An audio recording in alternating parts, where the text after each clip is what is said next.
Pastil, pare, sobrang dami nagre-request. Hindi ko alam kung ano yun. Kaya umorder ako sa FB Market. Para siyang adobo flakes. Adobo flakes, pre. Kung tawagin namin dati to, nung college kami, may kinakainan kami dati nung college ako nito, adobong bulbul. Kasi yung adobo flakes niya, like, walang sabaw, like pinarito. Parang ganun talaga, tapos sobrang pino. Pero ito iba to, pre.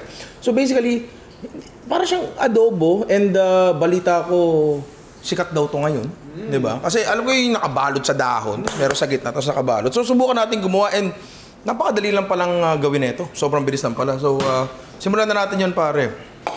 Meron tayong chicken pastil dito. Sorry, shredded chicken pa lang pala siya. Hindi pa siya pastil. Actually, di pa ako tapos. Nag-roll agad dito.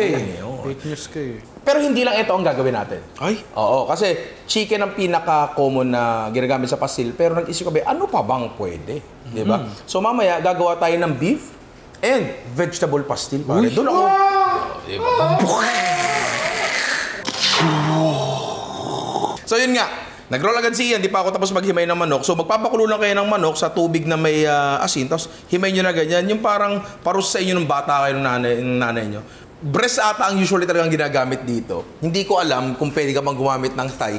Pero I think, kung gusto mong makuha yung talagang, yung hindi masyado malagkit. Kasi nung kinain ko to, pre, talagang mahibla talaga siya. And dry siya kasi talagang yun yung ginawa sa kanya. And dahil siguro may collagen ang leg and thigh, baka hindi natin masyado magawa. So, stick na lang tayo sa breast, pare. So, set aside natin yan. Next, kailangan natin ng sibuyas, pare. Yan. Since haba-haba rin naman tong manok natin, haba-haba na natin yung manok natin, yung sibuyas natin, pero pinakamanipis sana. Parang ang idea ata nito is hindi siya makita, di ba? So halos nakaprep na nga lahat yan, pwede na tayong magsimula ng luto, pare. Tindihan lang natin yan at lagyan nyo ng kahit anong mantika na gusto nyo. Yung mantika dito, feeling ko normal na yan, o naman, pre. Medyo ma-brown-brown, feeling ko galing na lang din yan dun sa toyo. Pero kunyari gusto nyo gamitin dito chicken oil, wala naman siguro problema dun, di ba? Pero bago tayo maglaro, gawin muna natin ang tama. Know the rules so you can break them effectively. Medyo marami kasi marami yan. Oo, marami yan. At di mainit, lagay natin sibuyas natin. Tapos bawang. Yan. Gisa lang natin ang konti ito hanggang medyo magisa na siya, di ba? Siguro mga 2 minutes, balikan natin. Yan, nagisa na natin ang konti, malambot na siya. Pwede natin ilagay ang manok natin dyan. Alam mo, magandang gawing activity ito kasama yung mga bata. Kasi sila yung gagawa niyan eh. Sila yung maghihimay eh. Family bonding. Pero, para may silver. Pero child labor talaga. Child labor. Iba may cheese powder. Hindi, turmeric talaga yan. May singer. Hindi na ako matatawa doon, hindi na ako matatawa doon kahit ipaliwanag mo. Tama na. Mga sinulat mo na para sa akin. Toyo, pare. Yan. Konti lang muna, hinay-hinay lang muna sa toyo kasi since dry to, walang pagkakataon na magbawas ng alat dyan unless lalagyan nyo pa ng manok. Diba? Sa mga nakikita namin, eto na yun eh. Diba? Ba't ka gumagano? Ano yun? Sumasayaw siya, itaktak mo. Warning! Warning! Hindi ito authentic pastil. Baka maraming magalit. Pero yun nga, may nakikita kami mga ibang recipes na merong suka, pare. So technically, adobo na to. Pero I guess, hindi mo rin masyadong malalasahan yung suka dito, gawa na i-cook out mo siya ng matagal na matagal nga, di ba? Makakatulong siguro sa shelf-life niya pag may konting acid. Hindi ko alam. I am just guessing here, di ba? Meron akong bolang kristal dyan. Diyan lang ako nagtatanong. Ano ba ang susunod na content? Yung isa nga namin gagawin dito ay beef. So meron na kami ditong beef. Kabilugan ba yung binili mo, Amity? Ito yung beef na wala masyadong taba and wala masyadong collagen. Wala masyadong connective tissue. So purong-purong karne siya. Sasabihin mo talaga yung kabilugan? Oh, kabilugan. Eye of round kasi ang tawag doon, pre. Yun yung ano niya. So yun nga, nakahiwa na siyang ganyan and same process, hihibla-hiblahin nyo na lang and mas madali siya. Ayan, and gawin lang natin yung same process na ginawa natin sa chicken kanina. So ipe-prep ko na yun, hindi ko napapakita sa inyo. Ayan, ganun na rin ginawa ko, pre. Ginisa ko na rin siya and ngayong okay na, yung baka natin, lagay na natin dyan. Kung malambot naman talaga yung mga karne nyo, yung baka nyo, yung manok nyo, kahit may buo-buong ganyan, madudurog yan, pre. Yan. Turmeric, toyo. Baka malapit na maubos toyo mo Mukhang kailangan mo na si Kiko man. Suka. Again gusto ko lang talaga linawin na pagdating dito sa ginagawa namin, hindi ito authentic pastil. Uy, grabe na.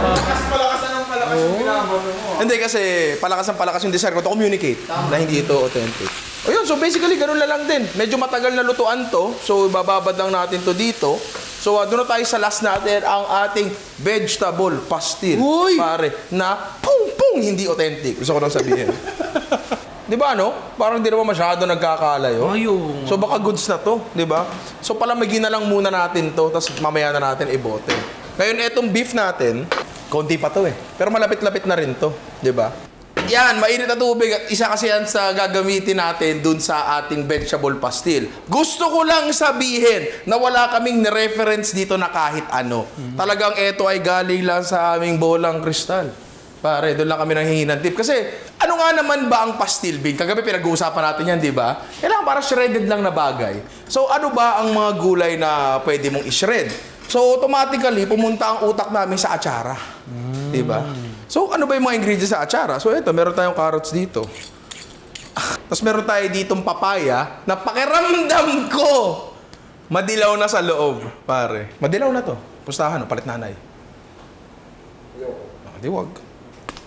Hindi pa.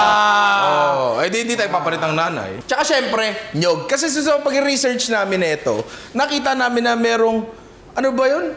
Yung isa Quiapo, yung manok na may nyog, akala namin dati, hinahalo yung hibla-hibla na yon ng nyog doon sa hibla-hibla na karne. Iba pala yun. Yung pala yung manok na niluto ng may turmeric din, ganyan.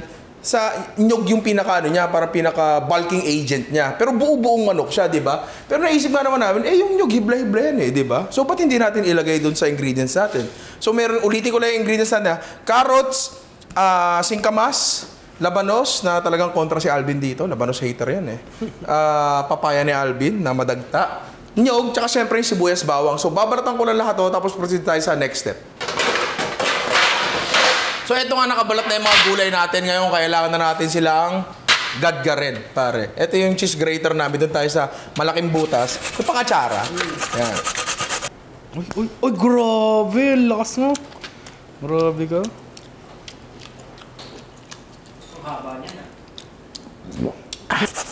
Ano next ito? Ang galing! Bahay kubo pala ang puta. Tapos, papaya.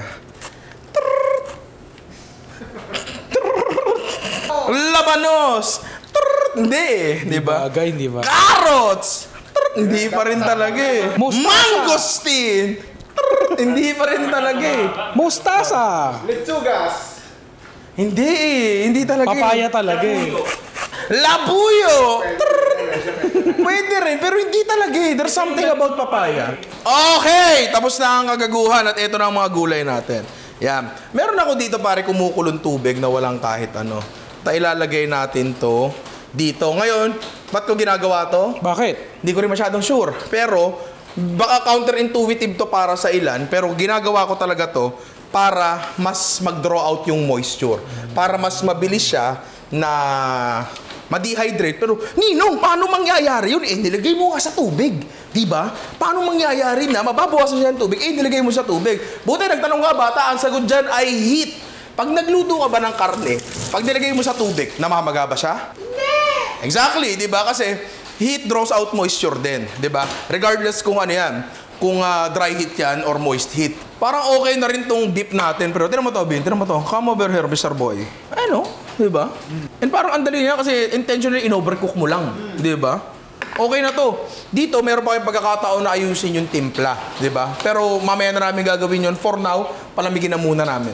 Ililipat ko siya ngayon dito sa isang perforated na food pan. Kita nyo, umimpis agad siya di ba? Nawala agad yung bulk niya. Lalagay natin to dito para maalis yung steam niya saglit, lumamig siya ng konti, and mag-drain pa yung excess moisture niya na nakuha doon sa, yung mga tulo-tulo lang na ganyan. Kuha lang kayo ng something na pwedeng pampress. Yan. Para mas kumatas pa yung tubig. Kasi sa susunod na step natin, i-deep fry natin to. And ayaw natin ng sobrang daming tubig kasi baka mag-overflow. Ayaw natin nun, di ba? Ang dahilan kung bakit natin siya i-deep fry, again, lahat to, teorya lang lahat to.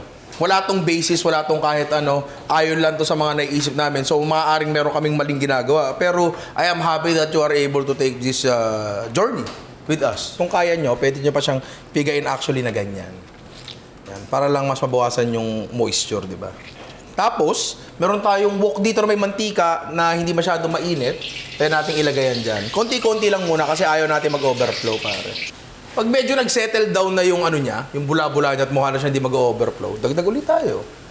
Yan, eto, nag-isa na siya ng mabuti and pwede natin hinaan yung apoy. Ngayon, dito natin ilalagay ang ating sapal ng nyog, pare. Etong sapal ng nyog na to, napiga na to Ayoko sana maglagay nung sariwang gayat na nyog kasi baka maglasang ginataan, 'di ba? I mean, eto meron pa rin pero since sinanggal na nga natin yung ano niya, yung coconut milk niya itself, yung pulp na lang yun nandyan, I guess mas light yung coconut flavor niyan, 'di ba? Again, hindi namin alam. Medyo nag-brown na yung nyog natin and yun mismo ang gusto natin, pare. Yan, okay na yan. Ngayon yung gulay natin, tira niyo to. Eh, sinasabi ko, mas magkakaroon siya ng structural integrity. Di ba, Bino? Ayan, o. Ito natin ilagay ito dito. Ngayon, tinitignan ko, parang ang konti ng gulay natin, pre. Kumpara dun sa nyog.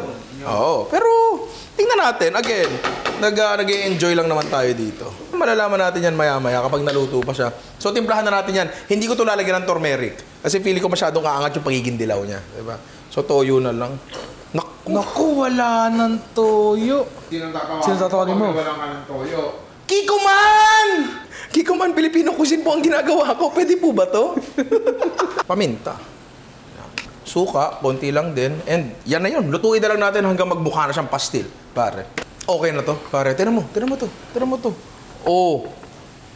Uy, ganda Diba? yun, Okay na to. Ano to, pre? Vegan pastil. Di ba? Pwedeng pang negosyo to, di ba? So palamigin lang natin ng konti to at ibobote na namin, di ba? Ang dami ng inaanak natin nagka-negosyo. Di ba? Baka naman. Hindi. Good luck sa inyo. More power sa inyo. Oo. Kung meron nga dyan mga inaanak na, kasi dahil ko naririnig nino, nagkapagtayo ako ng business dahil sa'yo, di ba?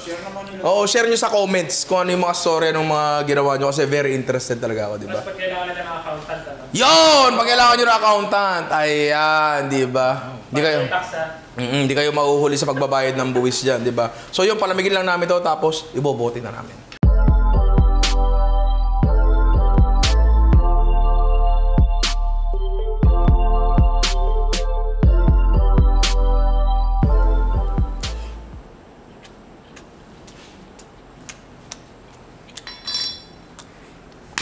Oh, yan ka na naman. Kaya nga sumasakit katawan mo eh. Hindi ito authentic pastil pero napakasarap pare and I think yun naman talagang mahalaga. But wait! Yeah! Palapa. Yan. Isa pa to sa mga nire-request din di ba? So, kung gusto nyo gawin namin tong palapa na to, comment nyo lang sa baba. Ito, binili ko lang to, pare. Uy, grabe. Puro sili yun, boy. Pero ang sarap, pare. Ibang klase to. Sobrang, paano ko ba sasabihin? Match made in heaven yung kanin tsaka to di ba? Pero may boy, gusto mo kumain? Alika dito. May napadaan. Alika dito. Hindi, wag ikaw. Alika dito yung pogi. Gusto ko yung pogi. Yan, alika dito. May boyfriend ka na? Apa eh. Yan nga. Uy, grabe kang umanga. May kulang. Ano? Boyfriend. Noong dito ko pa maghanap ng boyfriend sa palabas namin. Sobrang sarap. Gusto pumasok sa relasyon, pare. Next, pare. Guess the pastil ulit tayo. Uy, sakto. Ito ang ating beef pastil. Ano yung next ko? Magalala siya parang corned beef. Hibla-hiblang baka. Pero hindi. Pare. Para siyang tapa. Try natin ngayon merong nilapa. Palapa. Look at that! Isubo mo na sagad, Bayad na ba i-tax natin? Ha? Bayad Oo na. naman. Bayad na. Hindi tayo nalilig. Kahit kailan. Malaki penalty Penalty.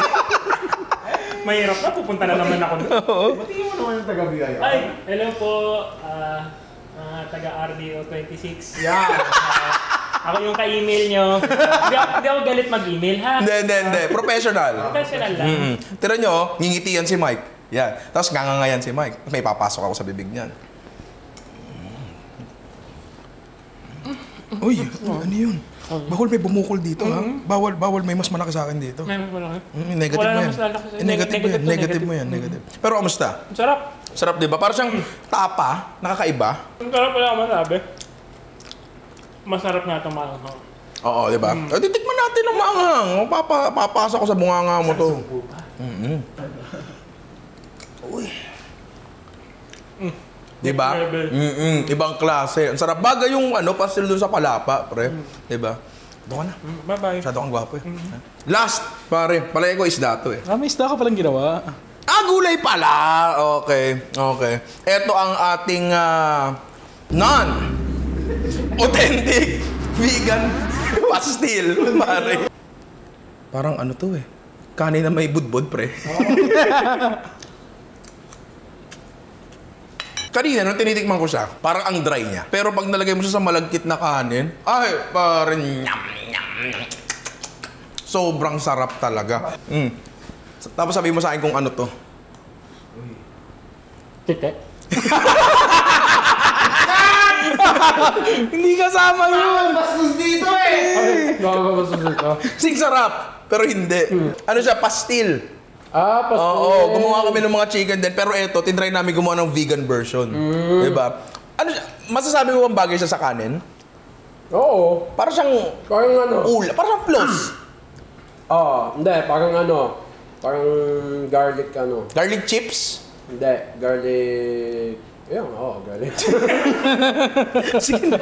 Ano mabilis sa kalagit na ano? Feeling ko, masyadong konti yung gulay namin para dun sa nyog. Diba? So, kasi natin ang nyog in half. Tapos dagdagan pa natin yung gulay. Especially yung sibuyas. Yun yung talagang main flavor na nalalasahan mo dito, di ba? Very savory. Hindi siya maglalasang budbud para sa pre? Sa biko. Hindi ganon. Iba talaga yung lasa niya, di ba, no? Gusto ko lang sabihin na, hindi ito authentic.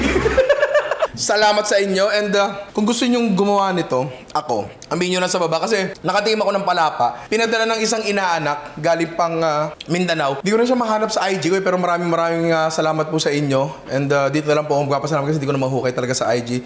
Doon nabuksan yung isip ko dun sa palapa. Sa pastil, marami lang talaga nagko-comment, di ba? So yun nga mga inaanak, kung gagayahin nyo to, pakitag nyo ko sa kahit sa ang social media, di ba? And again, gusto ko lang sabihin sa inyo na wala po sa lahat ng ito ay authentic. Warning lang po, wala pong authentic dito sa lahat ng ginawa natin. And sana kayong magalit. Enjoy lang naman tayo dito eh. Walang sipa. Sipa pa? Oo! Hindi ito o...